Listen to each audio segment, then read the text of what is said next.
Ladies and gentlemen, welcome to Schneider's Bureau.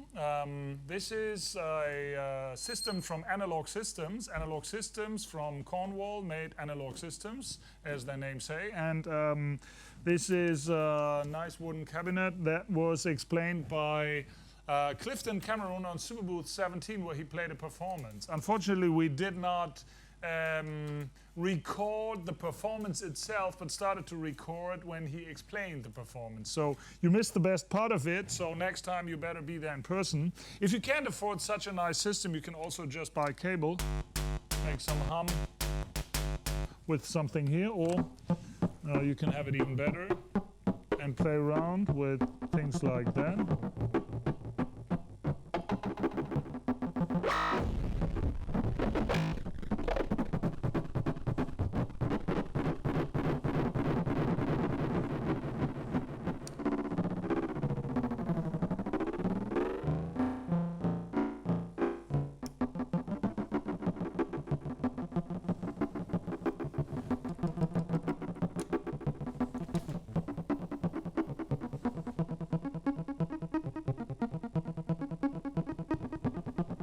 It's mostly the delay, but it's not just the delay what's brilliant in that system. There's the RS-95 and all those EMS modules that you cannot buy from any other companies in that quality. But enjoy your time, listen to what Clifton Cameron is saying about it, and come back next week. Thank you. Hello everybody, thanks for coming this afternoon. My name is Clifton Cameron. I'm from Los Angeles, California. I'm here to talk about the Analogue Systems Modular Synthesizer. And I wrote something that I wanted to share with you before I got started. And that was, how do we interact with the modular synthesizer? Whether it's vintage, digital, computer controlled, one of the many current ones with their designs, or a combination of any of the following. Sound comes in many forms and are derived from many formulas, processes, cultural ideas, history, trends of new and old. Basically, it's the extension of human interaction. There's no such thing as the perfect sound, not only in the organized context, but also when it comes to what we call music. The one thing about sound is that there's a varying occurrence of happenings when you least expect it. A quote-unquote chance encounter, a shooting star, an aroma, a laugh, a gesture, all the primal characteristics that enable us to truly embrace life. In such a life, there are ingredients that make life taste better simply by being. Not by a single waveform or a single sound alone, but by every single thing that surrounds us to unify all possibility out of necessity. And such an ingredient is the Analogue Systems Modular Synthesizer. So I'm here to talk about this beautiful design. And I got my first taste of Analogue Systems in year 2000, and it's something that I often find myself coming back to use. And it's extremely musical, powerful, unique, interesting. And since then, there's been a lot of things that have come out, but it's one of those things, personally to me, that is just really amazing. And so I was really lucky to be able to be invited to talk about this system, which was a chance encounter. So I want to ask everyone out there, are you having a good time at this year's Superbooth? It's pretty amazing, right, that we have this opportunity to meet people and put a face to people who we've been communicating with for the last 10, 15 years, even longer in some cases. And so I made a couple of patches here. On this one here, you can play it just by itself. I just made this tone to kind of share what a basic patch how it would sound. And so I think this one is this one, and this one is the more like bass tone. So if we could turn this one up, like I could do it here. Yeah, okay.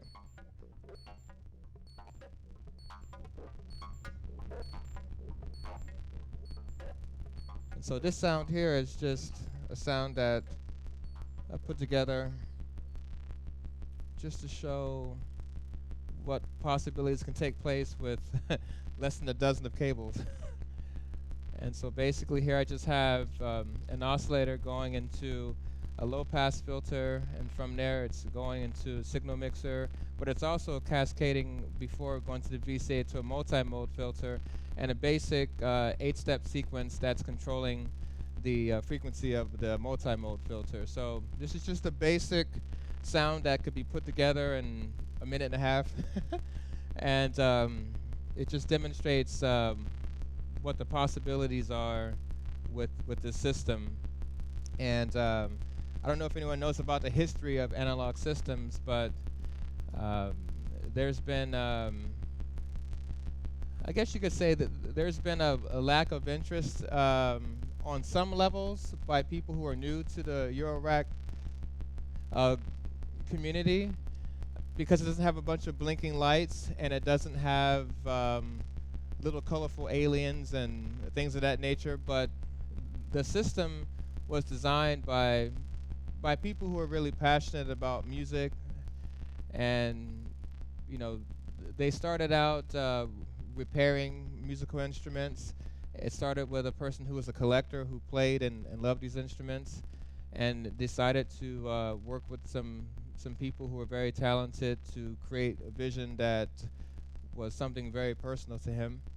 And it's amazing to see that it's still here, and it still sounds amazing, and it's inspired a lot of other companies, and it's also inspired by things before it, and it's just really special.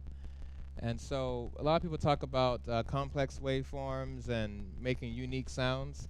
Well, that can be done as well with the system by just using your imagination and reading the manuals. A lot of people ask me, like, how do you do that? How do you know how to do that? And I say, well, I just read the manual. And a lot of people don't read the manuals. I don't understand, especially when you spend so much money on a system. And the cool thing is, before I even had an Analogue Systems or any type of modular synthesizer, I would try to get a hold of the manual. But most importantly, one of the greatest things was buying books, and before buying books, going to the library, even as a kid, and reading about these, and just looking at the pictures, and just imagining what would I do if I had one of those devices, one of those tools. And so in today's technology, you can read stuff online, look at YouTube, but beyond that, I recommend buying old books, whether it's from a library or going to a library, or if you don't have access to a library, buying the books online, because they're super cheap and way more valuable than some of the magazines or the YouTube channels that people talk about. One of those books that I wanted to kind of share is a book called Electronic Music Synthesis. And it's a book I bought on eBay. It was actually a gift that I recommended to myself as a gift. But this book originally, I saw it at a really amazing library back home in California called the Brand Library, which is purely an arts library with graphic design, music, architecture, and I found out about this book and was like in love with it. And when I returned it, I thought, I got to get that book. And so I have it now. And literally, it was less than what you would imagine, but it has everything you need to know about not only electronic music, but just sound and the physics of sound and how sound works.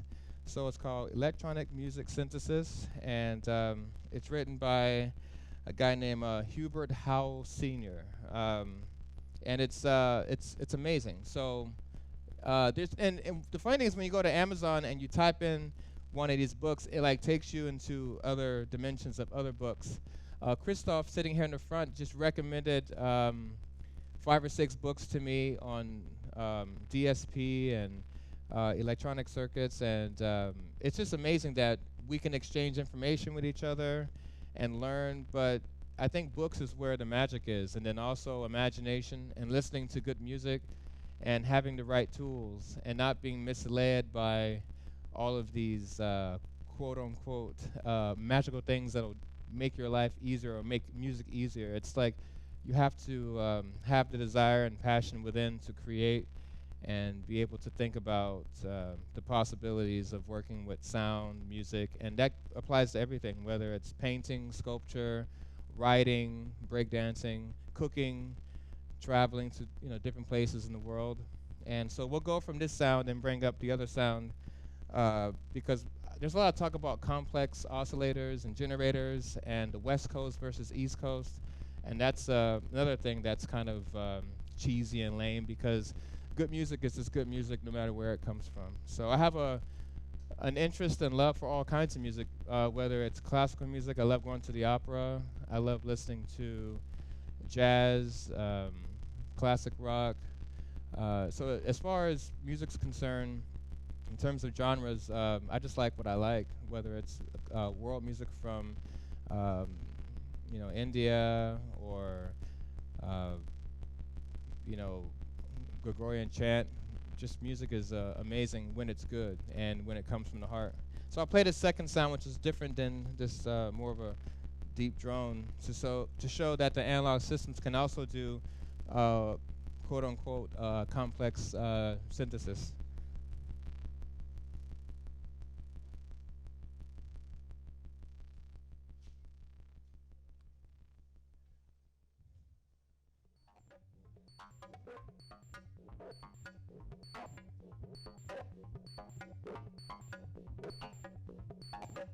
And that's the system here.